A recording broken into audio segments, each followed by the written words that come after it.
먼저 준비한 영상을 함께 보시겠습니다.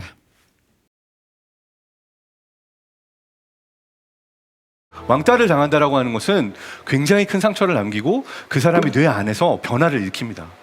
이걸 어떤 방식으로 연구를 하냐면요, 하버드 의대에 마틴 타이혀 교수님이라는 분이 누군가로부터 리젝션, 따돌림 당한 아이들을 연구했어요. 일부러 언어 폭력을 당한 아이들만 스캐닝을 했는데 가장 심한 케이스는 자신의 부모로부터 따돌림을 당할 때예요. 어머.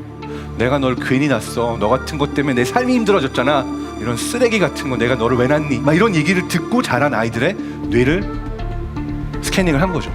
이 언어 폭력을 당한 사람들의 뇌를 보니까 실제로 폭력을 경험한 피해자, 외상증후군 PTSD가 왔던 사람들의 뇌와 성폭행을 당해서 지울 수 없는 상처를 당한 사람들의 뇌, 그리고 심지어 강제 수용소에 수감돼서 괴로움을 당했던 사람들의 뇌가 보여주는 상처와 같은 상처의 패턴을 보였다라는 걸 보여줘요. 누군가가 뭐 돼지, 쓰레기 이런 말 하는 거 지속적으로 듣는 거, 언어니까 괜찮아? 말도 안 되는 소리예요. 그 이야기를 듣는 거는 뇌에 말할 수 없는 아픔을 줘요. 그래서 정리하자면 언어 폭력도 실제 폭력과 다를 바가 없는 폭력이고요, 말이 칼이 됩니다. 말과 칼이 그렇게 다르지 않아요. 그 말은 평생 동안 생각이 나고, 이걸 보다 구체적인 뇌과학적인 언어로 풀면은 뇌 안에서 세 가지 영역이, 그리고 세 가지가 변합니다. 첫 번째, 우리가 무언가를 기억하고 학습을 하잖아요. 뇌 해마의 부위예요. 근데 따돌림을 당하고 이런 아픔을 겪은 뇌는 학습을 하는 능력이 저하돼요. 성적이 떨어집니다. 공부 못해요. 왜냐하면 어떠한 새로운 정보가 들어와도 내가 겪은 감정적인 고통이 먼저 떠올라서 제대로 학습이 되지 않아요. 해마에서 기억을 저장하는 기능이 저하가 됩니다. 두 번째는 편도체라고 하는 영역에 있어서 부정적인 감정, 고통, 공포, 이러한 것들을 우선적으로 봐요. 뭔가를 긍정적으로 받아들이지 못하고 부정적인 신호에 너무 민감해져 있는 거죠. 무슨 얘기냐면, 친한 사람들 사이에 있어요. 내가 안심을 해도 돼요. 그런데도 또 누군가가 날 아프게 할까봐 계속 전전긍긍하는 거고, 그 마음이 있으면 실제로 상황이 안 좋아지는 경우들도 많아요. 그리고 마지막으로 전전두엽이라고 하는 영역에서 논리적으로 판단하고 결정하고 계획을 세우고 내 삶에 있어서 난 이걸 해야지라고 하는 정상적인 삶을 가져가야 하는데, 요 부위와의 연결성이 떨어지면서 내가 실제로 뭔가를 마음만 먹고도 못하고 무기력해지고, 이러한 변화가 왕따의 뇌 안에 생기는 겁니다.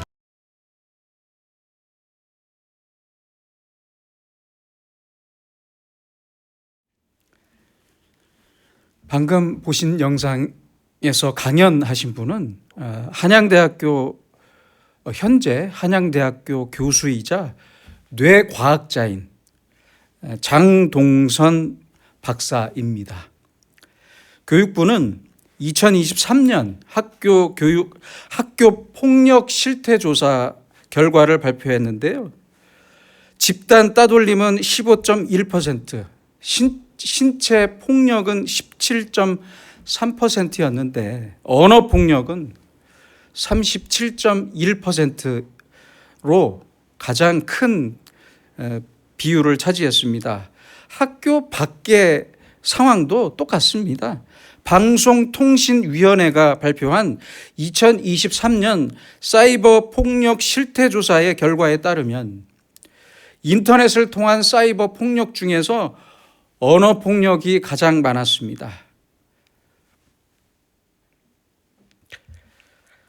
배달업체 사장님들은 이런 주문 요청 사항은 보자마자 취소 버튼을 누른다고 합니다. 가게에 대한 요청 사항만 제가 그대로 읽어드리겠습니다. 마스크 꼭 끼고 요리 부탁, 봉투 꼼꼼 무 꽉 채워 예쁘게 넣어주세요. 정량 안 떨어지게 넉넉히 바삭하게 튀겨서 오토바이 소리에 안 깨게, 강아지 있으니 벨. 참 열심히 삽니다. 배달기사에 대한 요청 사항도 이 정도 양으로 그대로 그만큼이 더 있었습니다. 정말 우리가 사는 세상은 참 시끄럽고 분노가 많은 세상입니다. 우리는 지금 분명히 폭력의 시대를 살고 있습니다. 인적이 드문 조용한 곳을 산책하기도 무섭고, 그렇죠? 인적 없는 산에 등산을 가기도 무섭고 운전대만 잡으면 분노를 참지 못하는 사람들 때문에 도로에서도 무섭습니다. 외딴 곳에 집을 지어 사는 사람들은 늦은 밤에 인기척이라도 들리면 불안해서 잠을 못 자요. 무서움에 떨어야 하는 세상입니다. 그뿐입니까? 낮에도 전혀 모르는 사람에게 폭력이나 살인을 당하는 세상입니다. 귀신보다 사람이 더 무섭다. 이 말은 폭력적인 세상을 아주 잘 대변해 주는 말이라고 생각합니다. 사람들의 그 행동도 거칠어졌을 뿐만 아니라 그 언어도 이제는 폭력이 되었습니다. 하지만 그 어떤 이유나 그 어떤 형태로든 폭력은 죄악이며 하나님의 뜻이 아닙니다. 하나님이 바라시는 것이 아닙니다.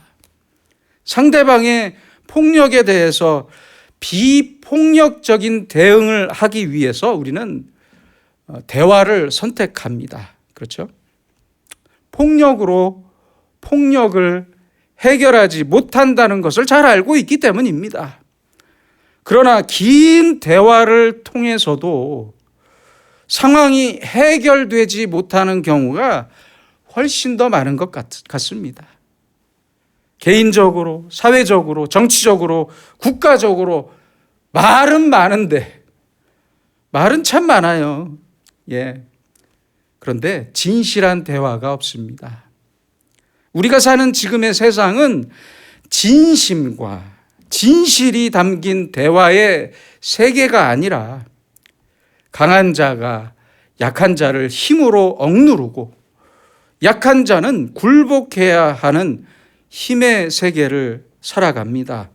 이렇게 진실한 대화가 단절된 사람들에게 남는 것은 불평과 불만과 분노입니다. 미국의 유명한 심리학자이자 40년 넘게 상담사로 일하면서 성경적인 해답을 제시했던 헨리 브란트는 이렇게 말했습니다. 지금까지 상담했던 모든 문제의 90%는 분노와 직결된 문제였다. 아주 많은 상담을 하셨던 분이에요, 미국에서. 그렇습니다. 오늘을 살아가는 현대인의 문제는 정치, 경제, 교육, 사회적인 문제보다 감정의 문제에서 시작합니다. 분명히 그렇습니다.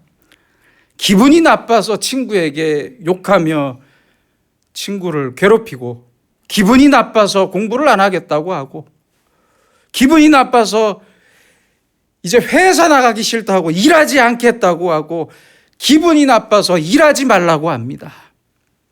기분이 나빠서 교회도 안 나오겠대요. 그렇게 말하는 교인들도 많이 있습니다. 구원의 문제보다 내 기분, 그 별것 아닌 내 감정이 먼저입니다. 이렇게 서로 감정의 문제로 충돌할 때마다 다른 사람들뿐만 아니라 나도 상처를 받습니다. 나도 큰 상처를 받아요. 감정적인 상처와 함께 정신과 마음이 파랗게 멍들고 건강에도 깊은 상처가 남습니다. 삼성 서울병원과 울산대학교 의과대학은 2000년에 대장암 발병 원인에 대해서 공동 연구를 진행했습니다. 그 결과 아주 재밌는 사실이 밝혀졌는데요.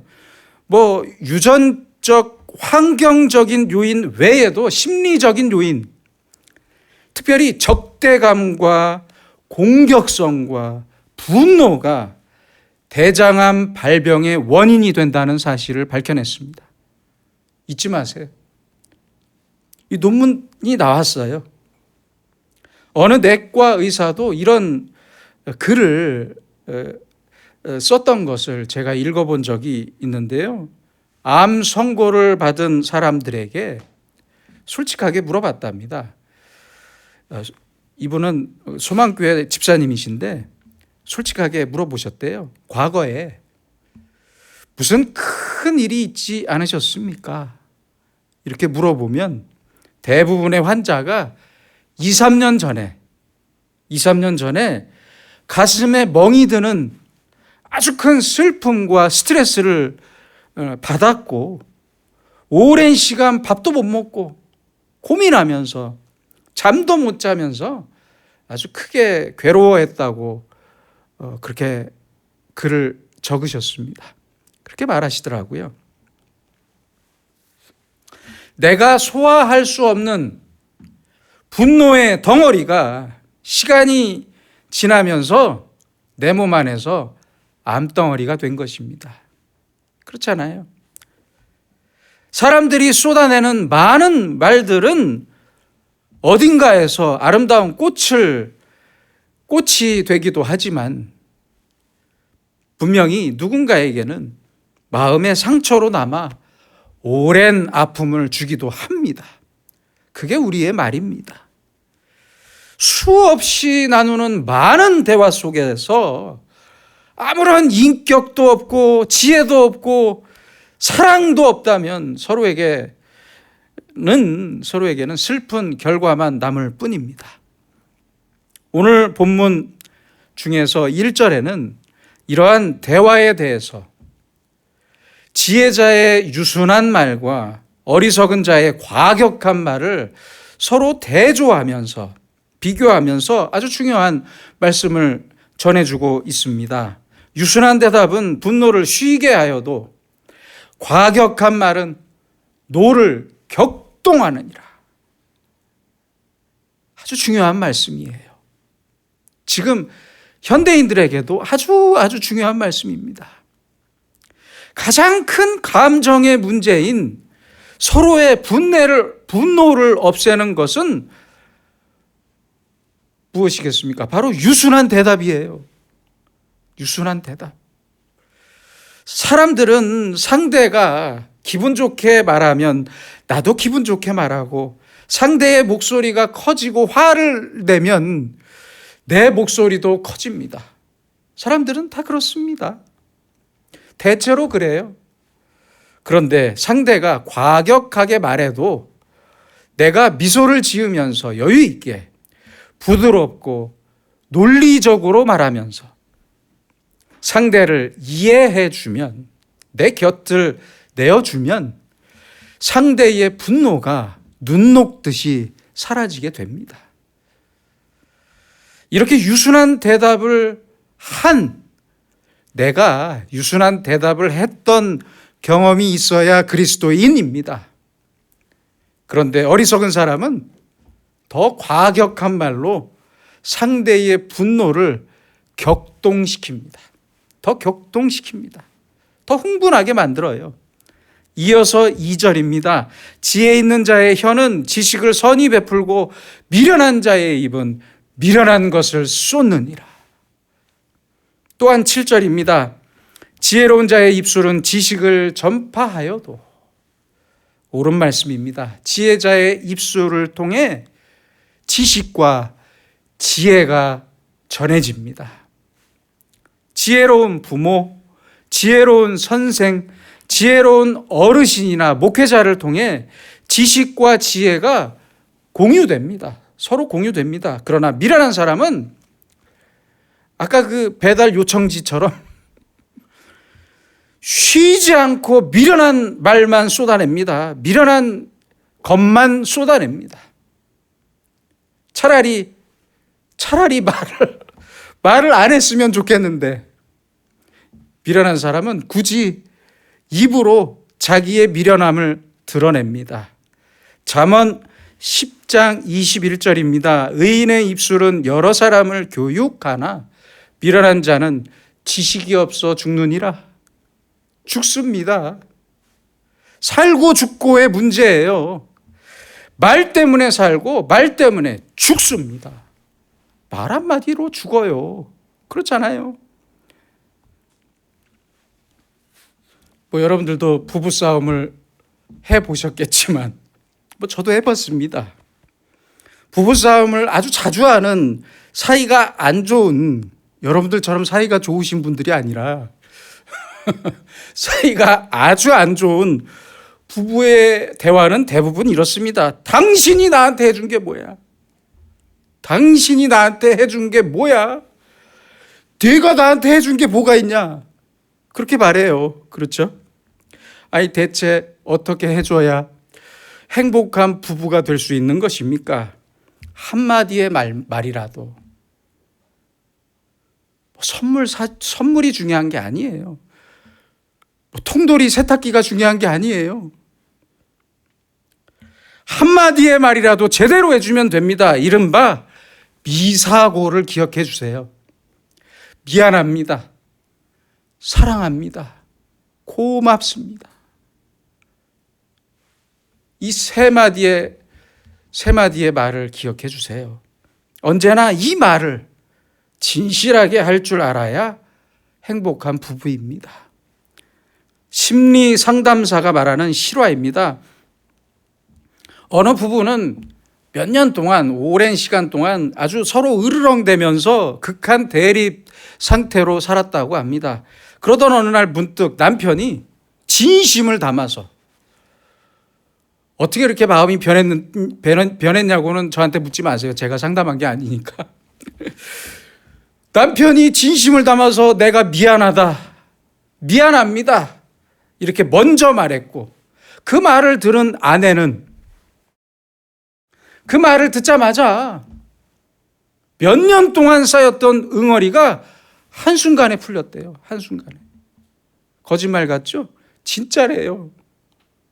실화예요.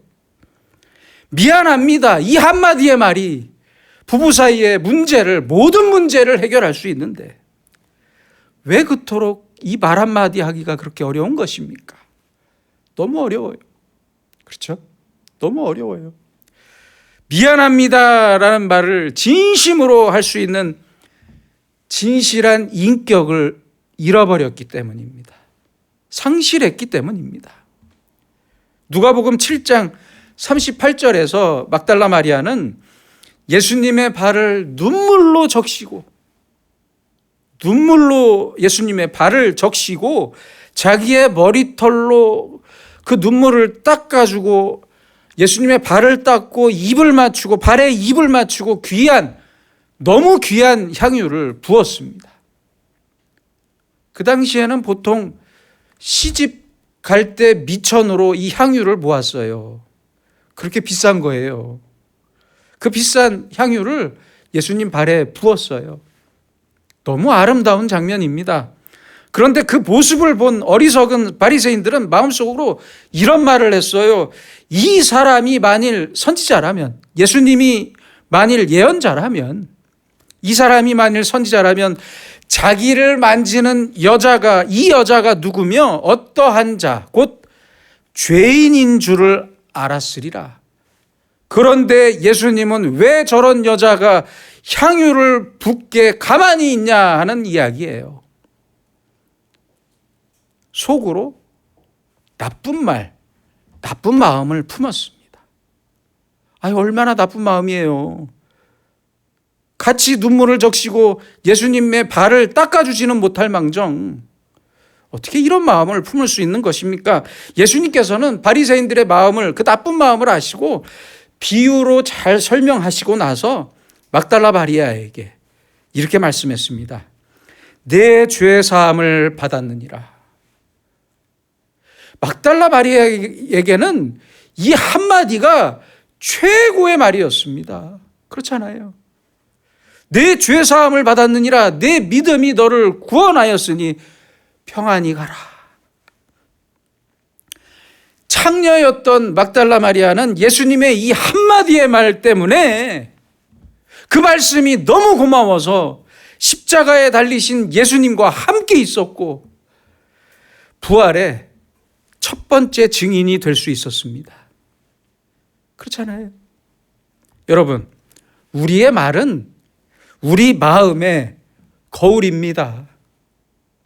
내 말이 내 마음을 아주 생생하게 중계해 줍니다.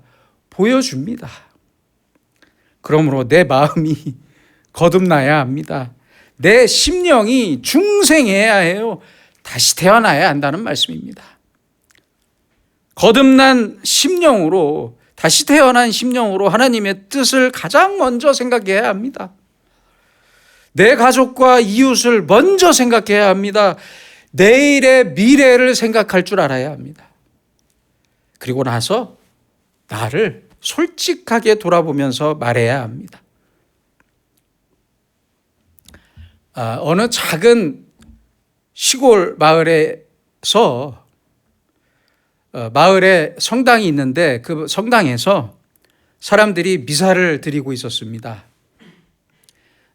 캐톨릭에는 미사를 드릴 때 복사라고 하는 시중 드는 사람이 있는데요. 신부님 옆에서 시중을 드는 사람이 있는데 어린 아이들이 복사가 되기도 합니다.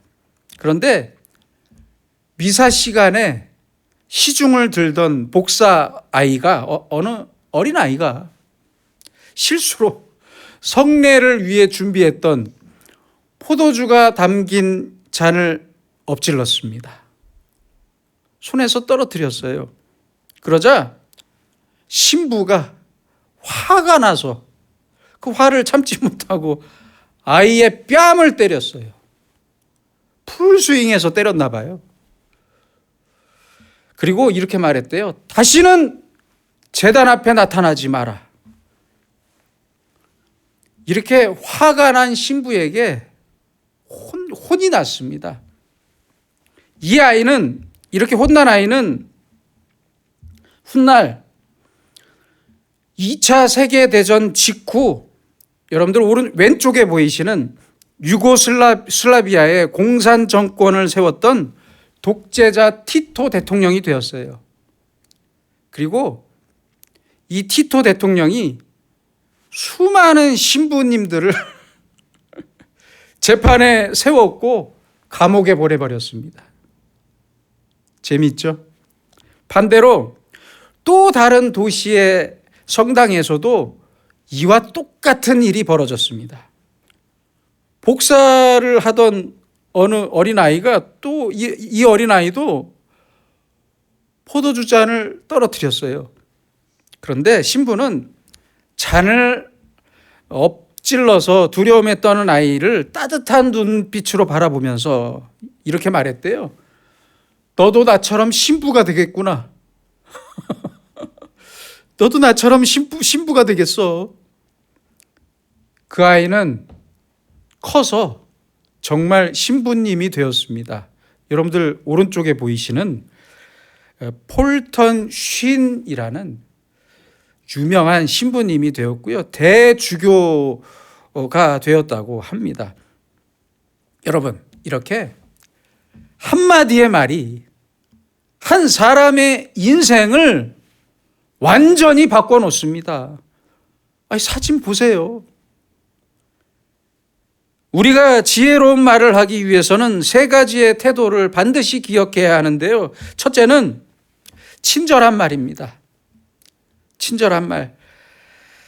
미국의 한 소년이 아버지와 함께 서커스를 보러 갔습니다. 실화입니다. 바로 앞에서 줄을 서서 이제 표를 사는데 바로 앞에서 어느 가족이 표를 사고 있더래요. 직원이 그 표의 금액을 말하자 그 가족의 아버지는 지갑을 열어서 계산을 하려고 했는데 당황한 표정이 보이더랍니다. 분명히 돈이 모자른 것이 분명했습니다. 그러자 뒤에 있던 그 소년의 아버지가 자기 지폐를 몰래 꺼내서 땅바닥에 떨어뜨렸고요. 그걸 다시 집어들고는 앞에 있던 가족의 아버지에게 말했습니다. 여기 돈이 떨어져 있네요. 지갑을 여시다가 떨어진 것 같습니다. 그렇게 지폐를 건네주었고 그 돈을 받은 사람은 아버지의 손을 잡으면서 떨리는 목소리로 말했대요. 감사합니다. 정말 감사합니다. 실제로 여러분 미국인들이라고 전부 다 크레딧 카드가 다 있는 게 아니에요. 그 크레딧 점수가 낮으면 절대 발행을 받을 수가 없거든요. 친절한 한마디의 말이 사람을 살립니다. 둘째는 신중하고 정중하게 그리고 조심스럽게 말해야 합니다. 내 마음의 평화가 깨졌다면 부탁인데 아무 말 하지 마세요. 말하지 마세요. 내 분노가 없어진 다음에 말해도 늦지 않습니다. 제가 유학 중일 때 어느 교수님은 수업 중에 이런 말을 했습니다. 제가 죽을 때까지 잊지 않을 것 같아요. 배우자에게 좋지 않은 말을 들었다면 잠깐 나가서 베란다에 나가든 집 밖으로 나가든 잠깐 나가서 마음을 진정시키고 최소한 30분이 지난 후에 다시 돌아와서 말을 하세요. 그렇게 말하더라고요.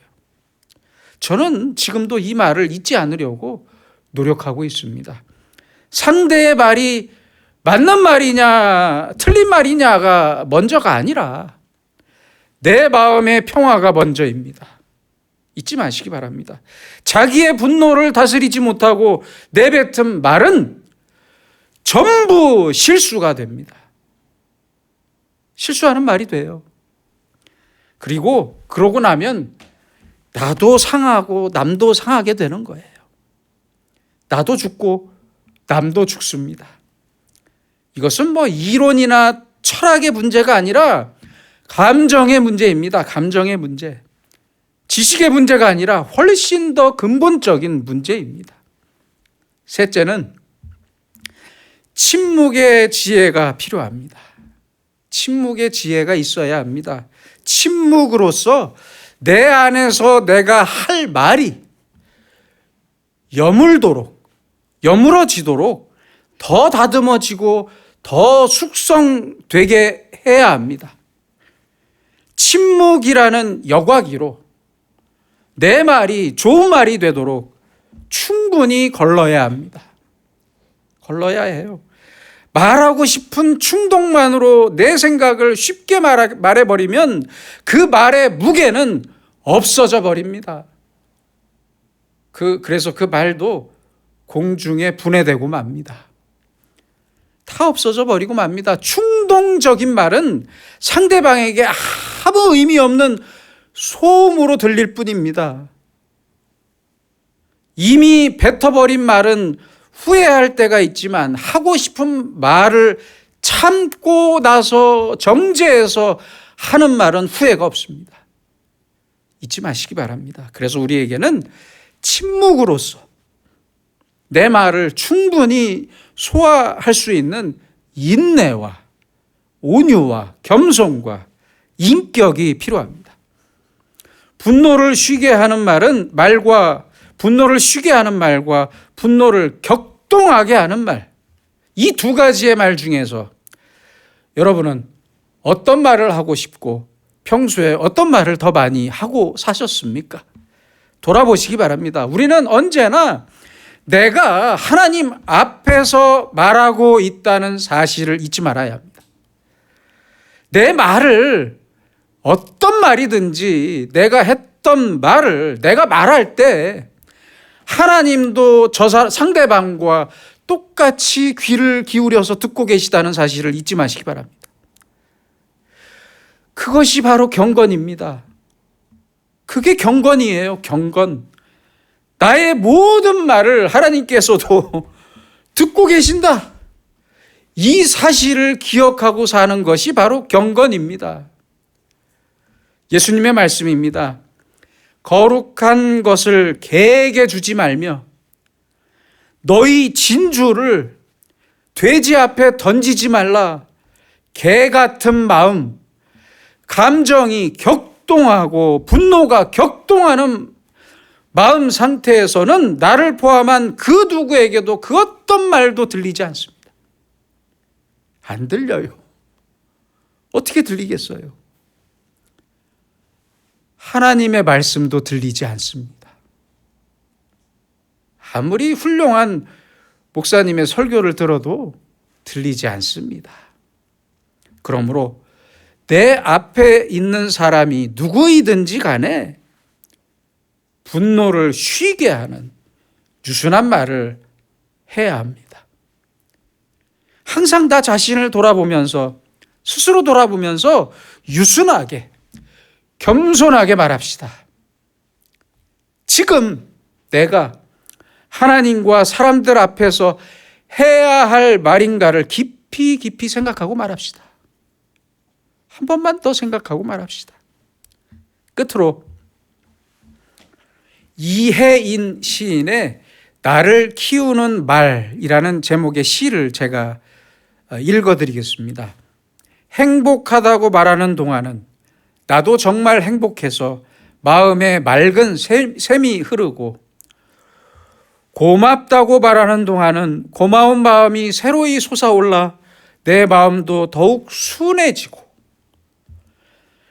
아름답다고 말하는 동안은 나도 잠시 아름다운 사람이 되어 마음 한 자락이 환해지고, 좋은 말이 나를 키우는 걸 나는 말하면서 다시 알지. 참 좋은 시인 것 같습니다. 언제나 섬기는 자세와 친절과 사랑으로 말하고, 내 말로 인해 벌어질 내일의 일에 대한 책임감을 갖고 말합시다.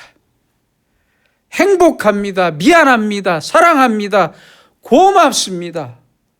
이렇게 말하는 지혜로운 자의 입술은 모두의 분노를 쉬게 합니다.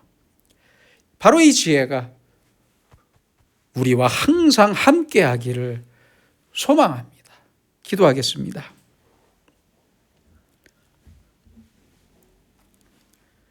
거룩하신 아버지 하나님, 우리는 깊은 생각 없이 내 목소리만 높여왔고, 깊은 지혜 없이 분노를 분노로 잠재우려고 겸손과 사랑과 친절과 배려를 다 잊어버렸습니다. 유순한 입술을 잊은 저희를 용서해 주시옵소서. 이제 우리로 하여금 언제나 친절한 말을 하게 하시고, 누구에게나 정중하고 조심스럽게 겸손하게 말하게 하시고, 항상 내 말 너머에 계시는 하나님을 발견할 수 있는 경건한 마음으로 아름다운 영향력을 끼칠 수 있는 말의 지혜를 허락해 주시옵소서. 분노가 일상인 세대를 살아가는 우리의 마음에 주님의 지혜와 평화가 넘치게 하여 주시옵소서. 예수님의 이름으로 기도드립니다. 아멘.